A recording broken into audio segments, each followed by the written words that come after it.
Gilbert Arenas, binatikos ang double standards para kay LeBron James kumpara kay Michael Jordan. Si Gilbert Arenas ay nagbigay ng matapang na depensa para kay LeBron James. Tinawag na hindi patas ang double standards sa paghahambing ng kanyang dominasyon sa edad na 40 years old kumpara kay Michael Jordan noong panahon nito sa Washington Wizards.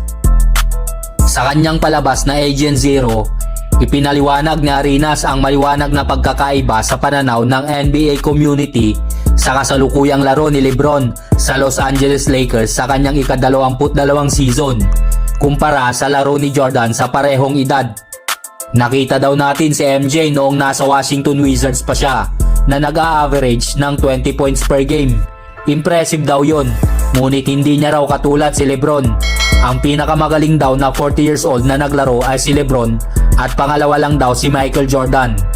Noon, tuwang-tuwa lang daw ang mga tao na makita si MJ na mag-average ng 20 points per game. Pero ngayon, bakit ang dami raw nilang sinasabi kay LeBron na parang kailangang maglaro pa rin siya na parang 20 years old? Kinalala din ni Gilbert Arenas kung paano binigyang pugay ang performances ni Jordan noong nasa Washington Wizards pa ito. Noong 40 years old siya, nagtatala si Jordan ng 20 points, 6.1 rebounds at 3.8 assists per game na may shooting percentage na 44.5% mula sa field at 29.1% lamang mula sa 3-point range.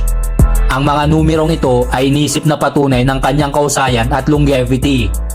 Ngunit si LeBron James sa parehong edad ay nagtatala naman ng 23.8 points, 7.7 rebounds at 8.8 assists per game na may shooting percentage na 50.7% mula sa field at 38.6% mula sa 3-point range. Sa kabila ng kanyang kahanga-hangang performance, patuloy pa rin siyang binabatikos, kung saan mas binibigyang pansin ang kahinaan ng Lakers kesa sa kanyang individual na talento. Ang dominasyon ni LeBron sa edad na 40 ay walang kapantay sa kasaysayan ng NBA. Dagdag pa ni Arenas, kahit sa kanyang pinakamagandang laro, si LeBron ay pwedeng nasa top 10 players pa rin sa liga. Minsan pa nga ay nasa top 5 kapag nasa tamang kondisyon nito.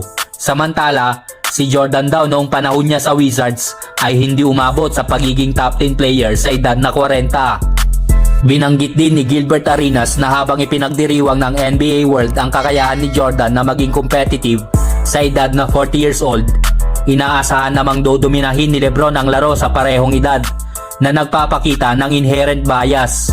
Si LeBron na palaging polarizing figure sa NBA ay dumaranas daw ngayon ng matinding kritisismo na kakaunti lamang sa kasaysayan ang nakakaranas. Ayon kay Arenas, panahon na raw para bigyan ng pagpapahalaga si LeBron James sa kanyang mga nakamit bilang isang 40 years old na malalaro nang hindi inaasahan ang imposibleng standards. Ang kanyang longevity, talento at impact sa laro ay tunay na kahanga-hanga at maaaring kilalanin ng kasaysayan bilang isa sa pinakadakilang halimbawa ng tuloy-tuloy na kausayan sa professional sports. Ano kayang masasabi natin dito mga chong? Comment lang sa baba at pag-usapan natin yan. Right to LeBron James. Russell throws it back for James and he throws it down.